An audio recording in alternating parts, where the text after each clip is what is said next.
আগ্নেয়াস্ত্র মামলায় দোষী সাব্যস্ত হয়েছেন মার্কিন প্রেসিডেন্ট জো বাইডেনের ছেলে হান্টার বাইডেন। তবে এটি মার্কিন নির্বাচনে কোনো প্রভাব ফেলবে না বলে মনে করছেন বেশিরভাগ আমেরিকান ভোটার।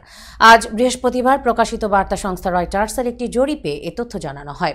2 দিনব্যাপী চলা রয়টার্সের জরিপে অংশ নেওয়া 67% মার্কিনী মনে করেন হান্টার বাইডেনের সুষ্ঠু বিচার হয়েছে, আর 80% ভোটার জানিয়েছেন এই প্রথমবারের মতো দায়িত্বে থাকা কোনো মার্কিন প্রেসিডেন্টের ছেলে অভিযুক্ত হলেও বাইডেনকে ভোট দেওয়ার ক্ষেত্রে এর প্রভাব পড়বে না। ডেমোক্রেটিক বা রিপাবলিকান পার্টির সমর্থক না এমন ব্যক্তিদের 5 জনের 4 জনই জানিয়েছেন হান্টার বাইডেনের বিচার ভোটে প্রভাব ফেলবে না, আর এমন ব্যক্তিদের 5 জনের 3 জন মনে করেন ট্রাম্পের বিচার ভোটে কোনো প্রভাব ফেলবে না।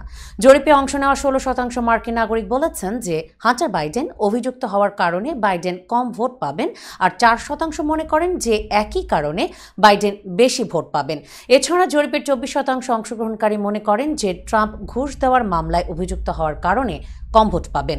অপরদিকে 14% মার্কিনী মনে করেন যে ট্রাম্প এ কারণে বেশি ভোট পাবেন।